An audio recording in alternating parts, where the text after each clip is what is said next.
All right, let's move on. We're going to talk next about streaming. Streaming has really evolved over the last 6 months since Ninja decided to leave Twitch for Mixer. He was the first, and since that happened, there has been a max exodus on Twitch as some of its most popular streamers start going to Mixer. I mean, there's a bunch of like startup streaming like platforms now. That it's interesting to see. I never thought anyone would really have the balls to like start up against Twitch. It just seems so monolithic, but it's happening. Oh, I mean, first of all, Mixer stealing Ninja. Yeah. That was huge. Not only for Mixer because they got the biggest talent away from Twitch, but because it showed all the other streamers on Twitch that, hey, if Ninja is willing to go someplace else, maybe that's something I should at least consider. You know what I saw the other day? I was in a Barnes & Noble, and Ninja wrote a book. Oh, yeah. Like a novel. Well, I mean, it's with a ghostwriter. Yeah, obviously. yeah. But it's like he didn't write it. But it's like a young adult novel, like fantasy novel about him if he was a ninja kind of thing. Yeah. I'm like, I don't even know what world we live in anymore. So, look, he left, and since then it's been huge deflections. And what has been going on, Matt, is that these companies are offering these kids, like, gigantic contracts to go away. Or to... Come over here, not just to go away. I mean, to go away from Twitch. I would love to be paid to go away. Yeah. And go away and don't do anything for a year. He would not... What's going on? Just getting a little review. Of look, we're all blue now. I think we're frozen on the opening. He said that if he would not... We've moved from Twitch to underwater. We are now Avatar 2. But he said if he would not stream for 48 hours, he would lose like 40,000 followers on Twitch, which means that you would just never, ever not stream. And what... It seems like a terrible life. Oh, it's awful. Like, people are always like, why don't you stream more? I'm like, I have no interest in doing that. None. It's like, I'm okay playing a game that, like, our users want to see for our users. If it's not available yet and the embargo says we're allowed to stream it, I'm cool with that because I'm doing something for our audience. But that's when it makes sense. It doesn't make sense in any other case for me, because my goal is not to become some superstar, rock star streamer. That's just not what my goal is. My goal is to make SIFTD successful. I could not be that kind of a streamer and have a chance of running SIFTD. No. Because you have to dedicate your life all day, I would never do it. So the kids are getting sick of doing it too, Matt. And the reason that they're leaving to go other places, it's not even necessarily about the money, although I'm sure that's a big part of it, and their parents looking at the contract and being like, oh, you're signing that. But it's more about if they go to these new platforms and they have a contract signed where they're not reliant upon subscribers to make a living, it changes their life. Because now all of a sudden, look, I have a salary. I don't have to worry about people subscribing via Twitch Prime anymore. You don't have to worry about... As long as you hit the goals that your employer that's in your contract sets for you, you're fine. You're fine. And that's why a lot of kids are leaving Twitch, and they're going to... And again, I'm sure their parents have a big influence on it too. As far as looking at the financial, although a lot of these people are, in their late 20s, I'm sure they make their own decisions on that. But a lot of them aren't. Some of them aren't. Yeah. A lot of the esports kids in particular who make money competing, but make the bulk of their money streaming. A lot of those kids are 10, 11, 13. They're like tweens or preteens. So what do you think the future is going to be? Because basically what's happening is streaming is turning into television. Yep. Television was a model for a long time for a reason. Yeah, I mean, basically how you look at it is... That's what the online people are figuring out is like all the ad stream revenue, all the pop-ups. Paid advertisements work. Yeah. Like there's a reason television ran that way for a longer than a human lifetime at this point. Is because you know what you're getting. Everyone knows what the transaction is about.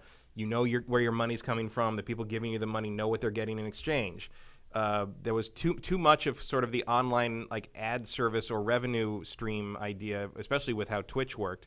Also with YouTube, but that's more related to how Google messes with the algorithm, and resulting in people having to scramble to keep their business model current. There's just no evidence that there's money there.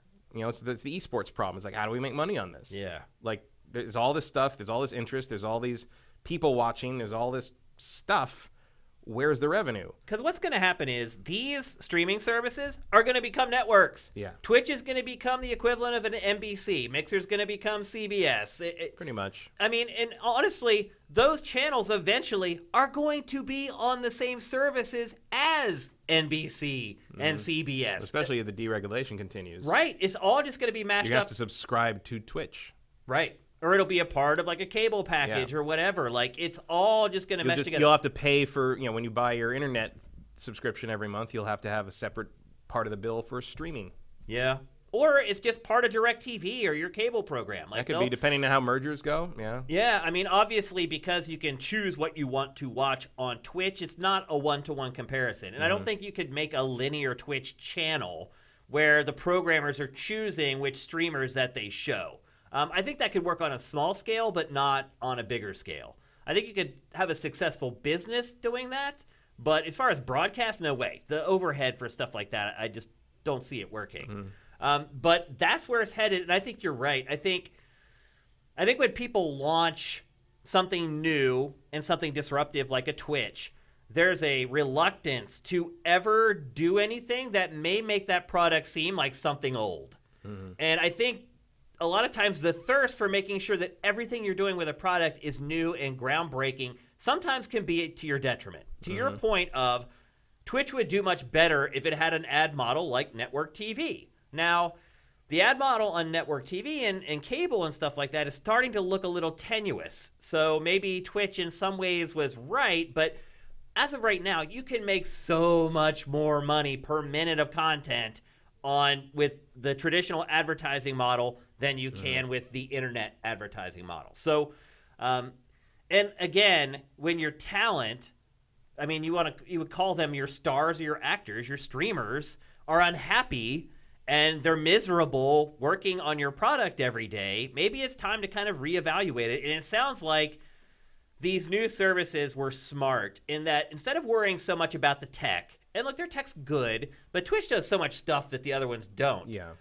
They just looked at it like, hey, that hype train, as awesome as it is, and it gets us all excited, and I love it, is it better to have a hype train that goes across the screen while someone's streaming, or is it to have better contracts for the talent so we can keep the talent? And I think some of these other services have learned the hard lessons for Twitch, while Twitch kind of digs its heels in and says, this is the way we're doing it. We're the leader. We're still the leader, although for the first time ever last year, it actually dropped. Its percentage of streaming audience went from like 68% to 61%, roughly. Don't quote me on that, but I think those numbers are roughly accurate. So last year was the first year where Twitch actually lost audience to the streaming streaming audience. So I don't know. I think Twitch is going to have to reevaluate.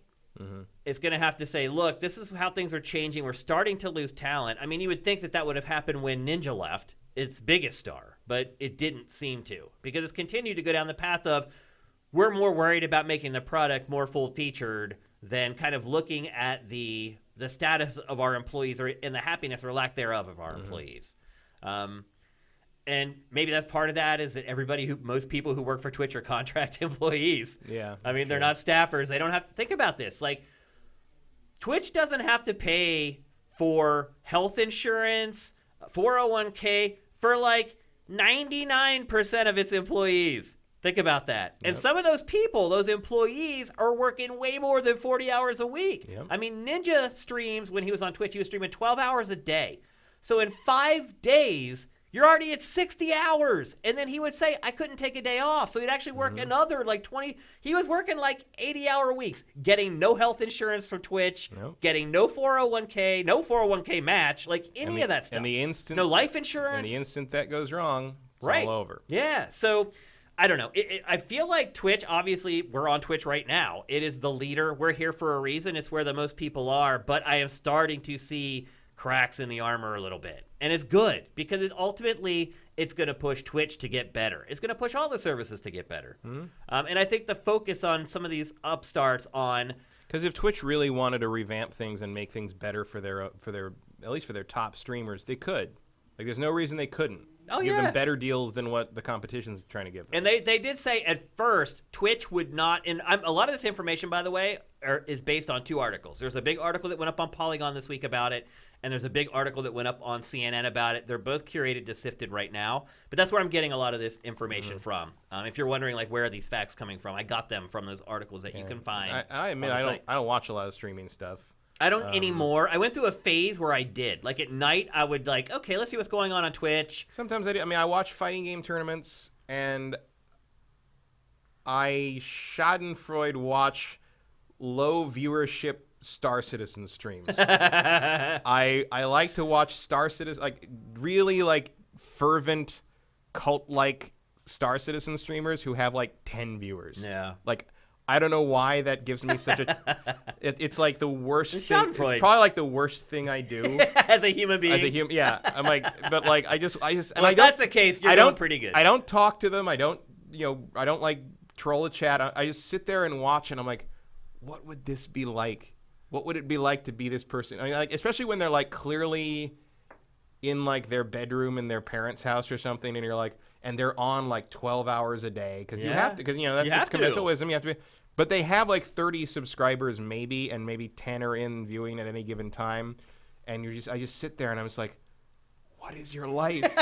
What are you going to do? Look, like, I'll say this. I actually admire people like that. It goes back to what I was saying at the beginning of the show about the Mamba mentality. I'm sure those kids have people telling them, you are insane. What are you doing? You're wasting your time. But they have a dream and they're trying to achieve it. But sometimes the people telling you that are right. They are. Yeah. And like one of the things that I think you see in the Mamba mentality and that you see in what you've done with Sifted and what you see with how Kobe is you make sure that the success is in your control. Yep. Or as much as you can make it so. And streaming on Twitch, none of it's in your control.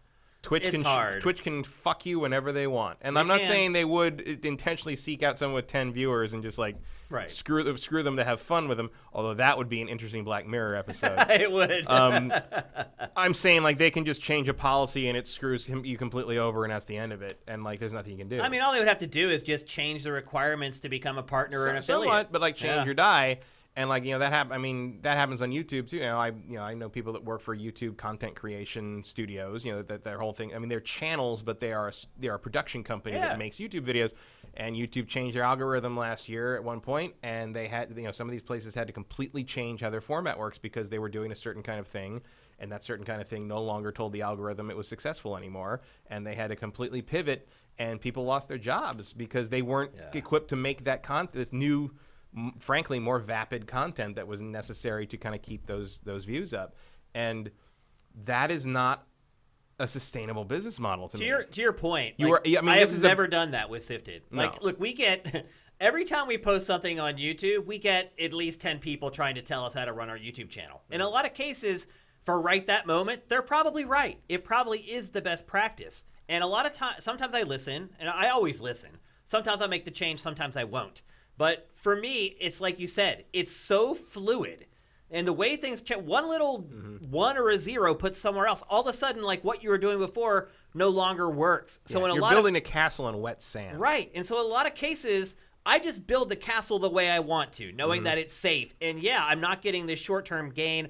Our channel isn't growing all that fast on YouTube, but it doesn't change. Yeah, like when they change an algorithm, it doesn't affect us at all. Right. It's sort of the 401k investment strategy versus the day trading strategy. Right. Yeah, that's a good way to put it, actually. And I'm building like a portfolio in a 401k instead of trying to strike it rich day trading every day. Yeah, like you're never going to get the Lear jet. Right. You're also not going to lose it all just because something happened one day and turned on the dime. Like you're telling me like about the channel you're speaking about and how they lost whatever percent. Like that's never happened to us. Right. Like they can change an algorithm. We have stuck to that tiny percentage hanging on the whole seriously, way. like it's true. And it has built slowly over time. But, there's no right or wrong way to do it, I guess, is what I'm saying. Yeah. Because you can parlay that short-term success and then change what you're doing and then kind of level off and say, okay, now we're going to do this to make sure we maintain if we want to. I mean, there's different ways you can approach it. There's multiple ways to skin a cat. But where do you think this is all going, Matt? Do you agree with me that you think someday these streaming platforms are just going to become like any other TV channel? I don't know if they'll be any other TV channel, but I think they will be a more codified thing. I think they will settle into a more recognizable business model. They will have to create some kind of stability for the people that depend on their services for ad revenue, I think you will, and I think the only logical place to look for that is the network production company model. I think you have to, one of the ways you have to establish business rules and how business is done is you have to set up, reasonable expectations. Like everyone knows how this is going to work. And if you just keep tweaking things and messing with things, and all of a sudden the algorithm's weird, and we don't make, our revenue got cut by 20%, not because of anything we did, but because, YouTube decided that this is how this is going to work now. You can't establish a business doing that because it's too volatile, and you can't get investors at that point. Yeah. And that means the whole model falls apart, and then YouTube has nothing, except that guy alone in his basement playing Star Citizen. Yeah. And nobody wants that. Yeah, and now except Chris Roberts. Yeah, and now we're also starting to see networks compete for esports. YouTube just signed exclusively both Overwatch and Call of Duty leagues, and now we're starting to see kind of that process of all the different networks kind of competing over the licenses to run these esports competitions. Now, we haven't seen a lot of major TV networks doing that. Most of the stuff is all digital. But digital, or like ESPN2 dabbled in it here and there. ESPN2 is like the only broadcast, and TNT I think did some stuff. Of course, every August 8th. Yeah. The Ocho. That's right. That's right. It's funny that you remember the exact date, even though it is the 8th. It's 8/8. Yeah. That's right. It's the Ocho.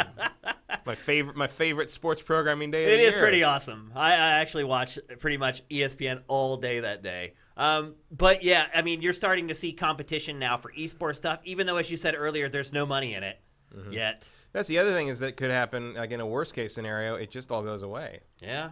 Like there's no reason, we've gotten used to it, but there's no reason a streaming service needs to exist in the world. There's no reason YouTube needs to exist. But I think what you just said kind of shows me that it isn't going away when you said we're used to it. Oh, yeah. Because that means that all the kids, they're not just used to it. That's just an accepted part of life. But also, like, if YouTube went away, someone else would try it. Oh, sure. I would. Someone else would be like, well, we can do that. Not to. Yeah. I feel like I could absolutely build a better YouTube. I think a lot of people feel like that. You need a lot of money. Yeah. And you need really deep pockets to run it for the first 3 years. But with that in place, I don't think you would have a problem doing it better. No. But that's a big hurdle. I mean, there's about 5 people in the world that could like start that initiative, and I feel like Jeff Bezos doesn't care. So. Yeah, exactly. So that's 4. Elon could do it. Yeah, and he gets it. And maybe one Sunday he decides to. I don't know. You're right. Maybe one day he just wakes up and he's like, you know what? Man's rather mercurial. He is. He does kind of just float with the wind, it seems like. So streaming, it's just going to, no matter what, I think we can both agree, it's just going to keep getting bigger and bigger. Yeah. I don't know if you realize this or not. I had an idea 2 years ago. So I have friends.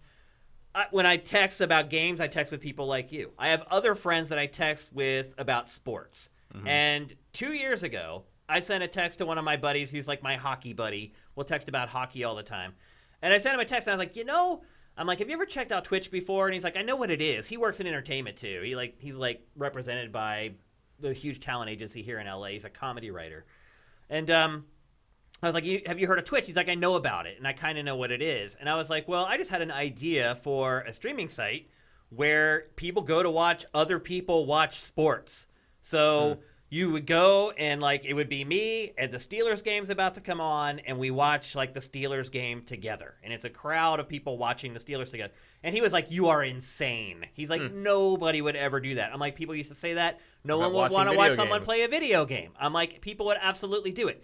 And then today, I'm doing research for this, and I come across Twitch has signed a deal with the NFL, and now you can watch NFL games on Twitch with your audience. And I was like, whoop, there's another idea down the toilet. And then I immediately texted my buddy, and I was like, there you go. So you didn't think it was possible. So I see these services continuing to cross over into other areas of pop culture and become more than just a place where people go to watch gamers play video games. Yeah, and I think, Facebook's trying to do that too. That's the goal of Oculus. Yep. Is to let you all watch together, not on the Twitch thing, but I think once you get that in kind of a friends and family position, it's a matter of time before you're talking about mass audience viewing together. Yeah. You're talking about basically a Ninja, doing a deal where instead of the new Star Wars movie premieres in Fortnite, Ninja's like, oh, come watch Star Wars with me for this, pay this much, and everybody sits in a virtual coliseum and watches the new Star Wars movie in VR or something like all that stuff's coming for sure. It's like 10 years down the road, but it's like I don't even know if it's that far, man. I think it depends how fast the headsets evolve. Into something for sure. that's worth. If you. It seems like they're evolving pretty quick. But like, is that I mean, I'm not saying you're going to premiere a movie that way, but you could premiere it on like streaming that way. Oh yeah, for sure. Like the day before it goes up for everybody to rent or whatever. Do like a watch party. Pay like a little fee to go in and watch this as a watch party with like a popular streamer or something. Yep, and like put the commentary on a discrete channel so you can turn it on and off if you want, so you don't have to listen to him talk if you just want to watch a film. The possibilities are endless. So I feel like it's funny, 50 years from now. That's like the next level director's commentary. But you could have the actual directors. You could have them there. You absolutely could, doing it live. Like, I can't even fathom what's going to be happening in 50 years when I'm long gone. Like, what kind of technology will be there? But I think Twitch. I intend to tell you, 50 years ain't that long. It really isn't. But I think Twitch will still be there. Will it be... I'll only be 93. Will it be what it is right now? Probably not. It'll be something almost unrecognizable at that point, but Twitch is the brand I think will still be there. And Mixer and a lot of these other young startups. Like, you're right. Like, you always wondered, like, who would do this? But they actually are looking at the long game. Yeah. They're like, oh, yeah, our first 3 years, Twitch is going to eat our lunch. But so what? Like, at year 5, I can sell this thing for, like, $1 billion. Like, it's...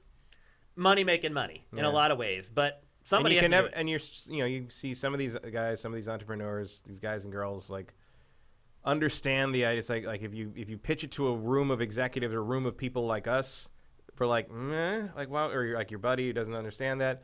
But then like half the time I think, why would anyone want to do that? I go back to visit my sister, and my niece and nephew are doing exactly that. Yep. So like, why would? Erebus Jones in chat says there's something called Soccer Saturday that I guess they've been doing in Europe for a while. I'd never heard about it.